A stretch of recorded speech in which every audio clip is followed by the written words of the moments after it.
सुनेनं घरात आत्महत्या केली होती. कोट्यावधी रुपये घेऊन मुलाचं लग्न केलं होतं.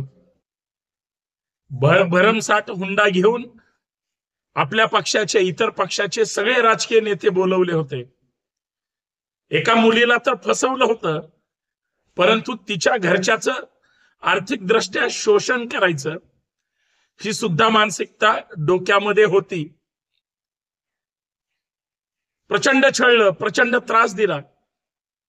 बिचारी ती सासूच्या, सासऱ्याच्या, ननंदेच्या आणि नवऱ्याच्या शारीरिक, आर्थिक आणि मानसिक जाचाला इतकी कंटाळली, तिला इतकं हलहल करून मारलं, तिनं शेवटी आत्महत्या केली. आत्महत्या झाली हे लक्षात आल्यानंतर सासऱ्याच्या लक्षात आलं की आता आपलं काही खरं नाही. सासू, नवरा, धीर पळायला कळत नव्हतं. नणंद सुद्धा तशीच होती. सगळे डोमकावळे फक्त पैशावर लक्ष ठेवून होते. आणि ज्यावेळेस पहिली सून निघून गेली यांच्या त्रासाला कंटाळून, दुसरीनं तर प्राण सोडले, जीवच दिला. आता या सगळ्यांनी तिची हत्या केली का तिनं आत्महत्या केली हा सगळा तपासाचा भाग जरी असला तरी त्यांच्या लक्षात आलं, सासरा राजेंद्र आगवणे या व्यक्तीच्या, की आपल्याला आता पोलीस पकडणार. तिथून त्यांनी धूम ठोकली, पळून गेला. पळून कुठं जातोय? कारण डोक्यातले राजकीय मातब्बर लोक पैशाने इतके श्रीमंत आहेत, ते कुणाच्याही बापाला घाबरत नाहीत. कसपटेंची मुलगी होती. कसपटे परिवाराने चला बाबा, प्रेम जरी झालं असलं यांचं, आपल्या जातीचं आहे, यांचा विवाह लावून देऊया. ज्या काय अनाभाका असतील त्या प्रेमामध्ये त्यांनी घेतल्याच असतील. पण ज्यावेळेस तिनं आत्महत्या केली त्यावेळेस कुणाच्याही डोळ्यात पाणी आलं नाही.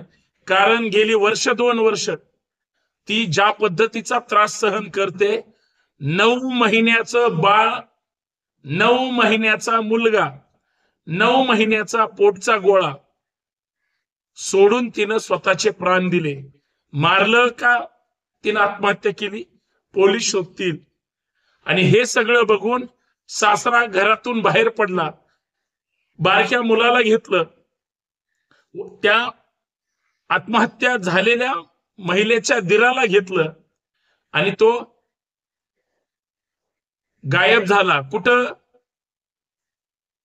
तळेगाव, दाभाडे वगैरे त्या परिसरामध्ये एका हॉटेलवर गेला, मस्त मटण खाल्लं, 2-4 त्याचेच टाळके, जवळचे मित्र, अशांना घेऊन तो तिकडे गेला.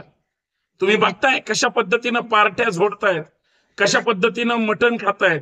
म्हणजे इकडं सुनेचा मृतदेह बघून इकडं मटण खाऊ वाटतं.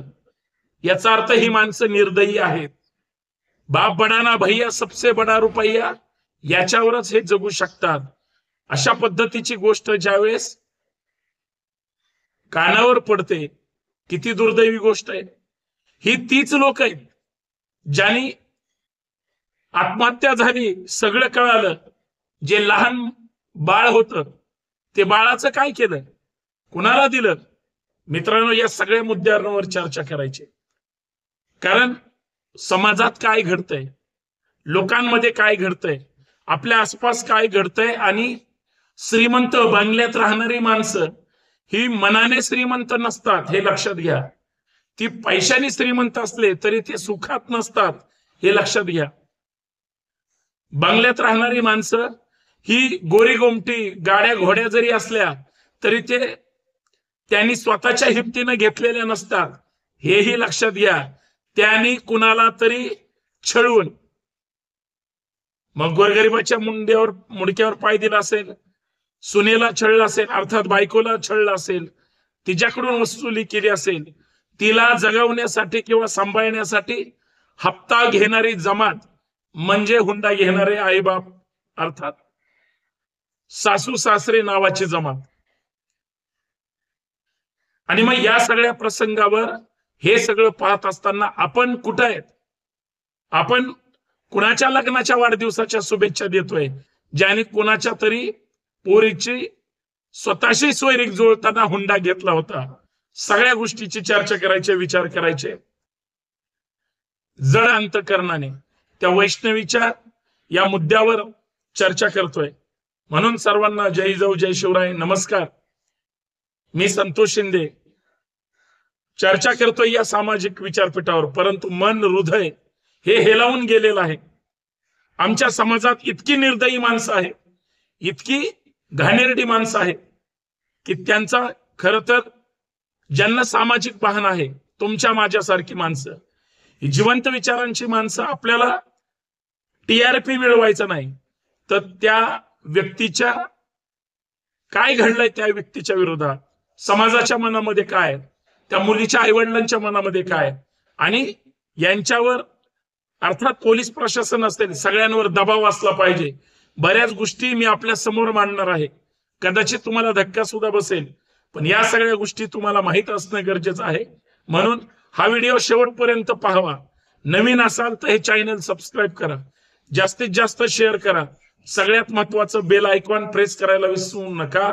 नोटिफिकेशन ऑल ठेवा. आणि संतोष शिंदे बोलतोय, संतोष शिंदे बोलत राहणार आहे, पण खरं मांडत राहणार आहे. म्हणून सोबत राहा, पाठीशी राहा. तुमच्या सुद्धा मनात काय आहे मला कमेंट मध्ये नक्की सांगा. मित्रांनो, ज्या वैष्णवीला छळलं, मारलं, तिला मारून टाकलं का तिनं आत्महत्या केली हे तपासात येईलच. पण तपास कसा होईल? तपास होणार नाही. त्याचं कारण असं आहे, वैष्णवीचीच दुसरी जाऊ म्हणजे तिच्या शशांक नावाच्या नवऱ्याच्या भावाची बायको, जिनं 6 महिन्यापूर्वीच पोलीस स्टेशनला तक्रार केली, 100 नंबरवर फोन केला, FIR घेतली गेली नाही, फोन केला, म्हणजे तिनं तिचं मयुरी नाव सांगितलं, मी मयुरी आगवणे बोलते, अशी तक्रार आहे. पोलिसांनी फोन ठेवला, तिनं तिच्या पद्धतीनं प्रयत्न केला, कारण तिच्या घरापासून पौड पोलीस स्टेशन लांब होतं. तिच्यावर होणारा अत्याचार ती म्हणजे याच राजेंद्र आगवणेच्या जाचाला कंटाळून दुसऱ्या मुलाची बायको सुद्धा प्रचंड वैतागली होती. तरीही ती थांबली नाही, ती लढली, कारण तिला रस्त्यावर मारहाण केली होती. म्हणजे दीर सुद्धा भाऊजाईला मारत होता. दीर जसं वैष्णवीला छळत होता तसं तिचा नवरा तिच्या सुद्धा बायकोला छळत होता. आई वडील सुद्धा या शशांक नावाच्या नराधमाचे, ज्याने प्रेमविवाह केला होता वैष्णवी सोबत, हे सगळे छळत होते. पोलिसांनी दखल घेतली नाही.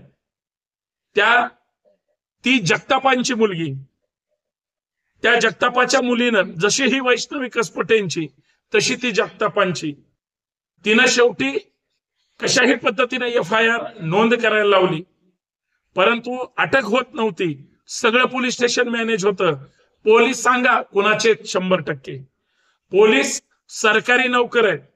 पोलीस आयुक्त असू द्या, अधीक्षक असू द्या, PSI असू द्या, DYSP असू द्या, कुठलाही पोलीस अधिकारी शिपायापर्यंत तुमच्यावर जर दादागिरी करत असतील त्यांना सांगा, तुम्ही आमच्या टॅक्सवर नोकरीत लागून आमच्या सेवेसाठी आहात, आमच्यावर दादागिरी करायची नाही. कायद्याने जे चुकत असतील त्यांच्यावर कारवाई करा. नसलं जमत तर राजीनामे देऊन बाजूला बसा, पण त्यांच्यावर दबाव असला पाहिजे. याचा अर्थ पोलिसांचा अनादर करा मी असं म्हणणार नाही, पण त्यांनी त्या राजेंद्र जगतापाच्या वैष्णवी सोडून जी दुसरी सून होती तिच्या तक्रारीची दखल घेतली नाही. तिनं थेट महिला आयोगाकडे तक्रार केली, पोलिसांकडे तक्रार केली, सगळ्यांकडे तक्रार केली. महिला आयोगाच्या अध्यक्ष, तुमच्यापर्यंत हा व्हिडिओ पोहोचत असेल, पोहोचला तर या व्हिडिओचं गांभीर्य लक्षात घ्या. महिला आयोगाच्या अध्यक्षांनी या तक्रारीवर दखल घेतली नाही. त्याच्यामध्ये तिनं FIR ची कॉपी जोडली, तिला जे काही मारहाण झाली त्याचे फोटो जोडले, जे काही घटनाक्रम आहे सगळी इत्थंभूत माहिती दिली. काय म्हणतात रुपाली चाकणकर? रुपाली चाकणकर मयुरी जगताप जी जगतापाची लेख याच हगवण्याची सून होती आहे सुद्धा, तिच्या तक्रारीची दखल घेतली नाही. 6 महिन्यापूर्वी तक्रार गेली, आयोगाकडे तक्रार गेली.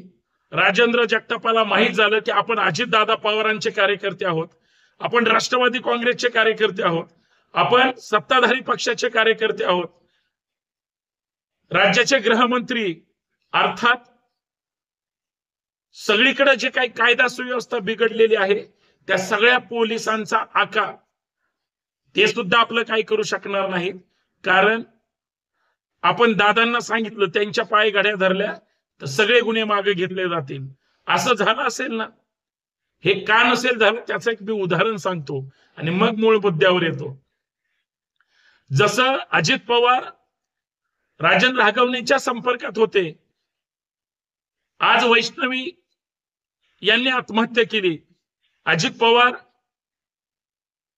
कसपटेंच्या आई वडिलांना अर्थात त्या वैष्णवीच्या आई वडिलांना कसपटेंच्या घरी त्या मुलीच्या आई वडिलांना भेटायला गेले, सांत्वन केलं. तसंच अजितदादांच्या सौभाग्यवती खासदार आहेत सुनित्रा ताई, या सुद्धा याच राजेंद्र हगवणेच्या मुलगी जी आहे करिश्मा, जी वैष्णवीला आणि सगळ्यांना छळत होती, जी वैष्णवीची ननंद होती, तिच्या पार्लरच्या आणि तिच्या दुकानाच्या सुद्धा उद्घाटनाला अजितदादांच्या सौभाग्यवती सुद्धा गेलेल्या होत्या. म्हणजे यांचे हगवणेंच्या कुटुंबासोबत फॅमिली रिलेशन होते. आता ज्यांना अजितदादांचा आणि दादा परिवाराचा आशीर्वाद आहे, कोण घाबरतय कुणाला, कोण कुठला माईकाला ह्यांचं वाकडं करतोय?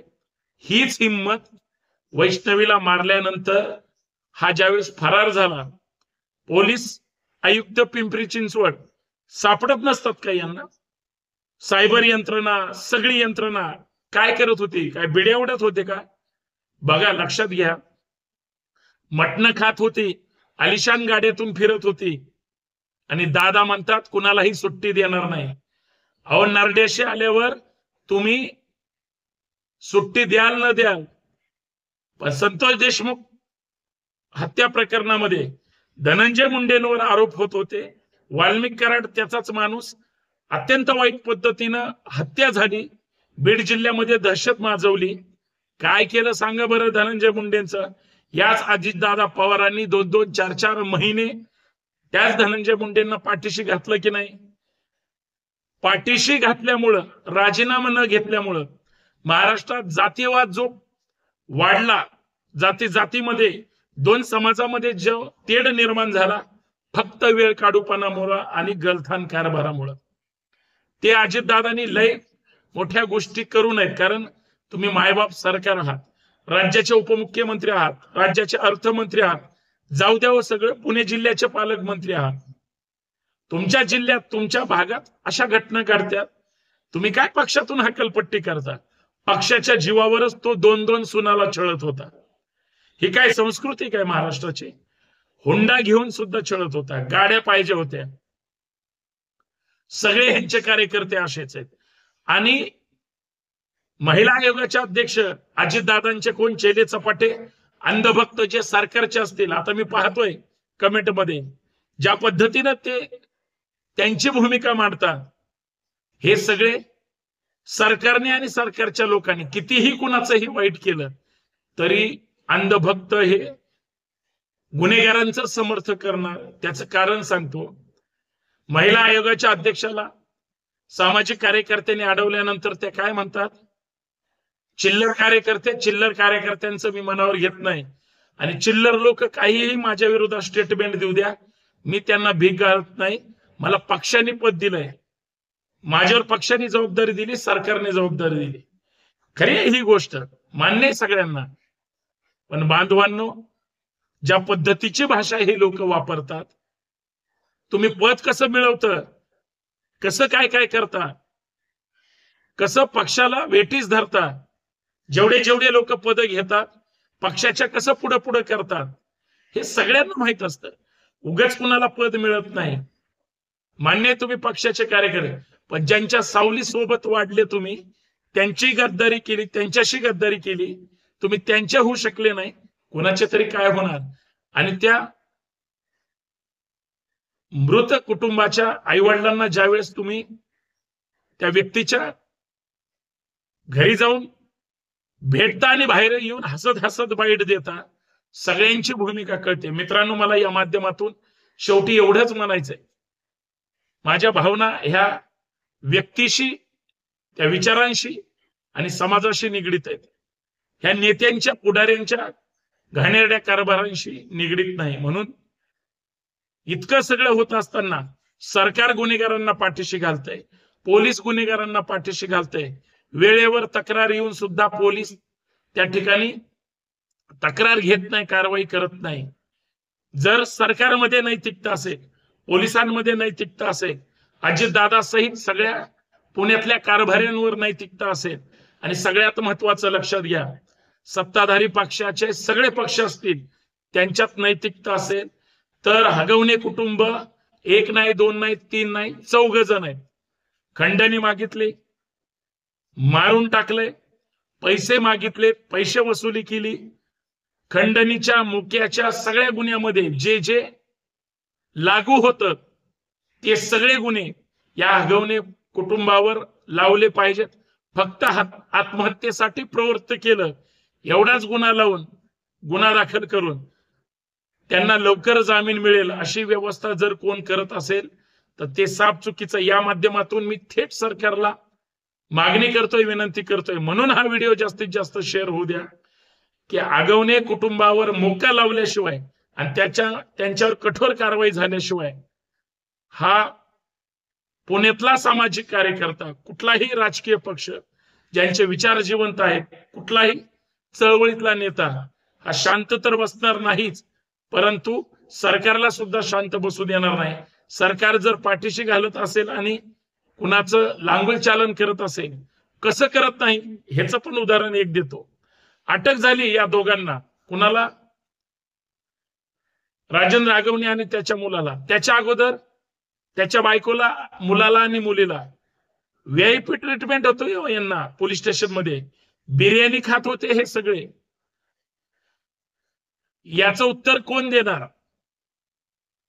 यांना वाचवलं जाणार. पोलिसांच्या भूमिकेवर संशय आहे, सरकारच्या भूमिकेवर संशय आहे, म्हणून आपण हे प्रकरण तडीस घेऊन जाऊयात. मी आता काही वेळाने माध्यमांसमोर सुद्धा ही मागणी करणार आहे की मोका लावला पाहिजे सगळ्यांवर आणि कोणाचीही सुटका झाली नाही पाहिजे. तुम्हाला काय वाटतं मला नक्कीच कळवा. फक्त मला जाता जाता एका 10 सेकंदात आपला एवढाच वेळ घ्यायचा आहे. मित्रांनो, हुंडा घेणारी, प्रेमविवाह करणारी, मुलींना फसवणारी आणि खोट्या श्रीमंतीचा आप दाखवणारी माणसं हे नराधम असतात, हे विकृत असतात. मुलींनो आणि मुलींच्या आईबापांनो, फक्त जागरूक राहा आणि अशा लोकांपासून सावध राहा, एवढीच माफक अपेक्षा आहे. चिकित्सा करा, शोधा आणि मगच निर्णय घ्या. जे झालंय ते दुर्दैवी आहे, परंतु गुन्हेगारांना मात्र शिक्षा झाली पाहिजे, त्यासाठी लढत राहूया. धन्यवाद. व्हिडिओ आवडला, पटला तर शेअर करा, नवीन असाल तर सबस्क्राईब करा, पण जोडले जा. पाठीशी राहा, बोलत राहू, खंबीर भूमिका घेत राहू. जय शिवराय.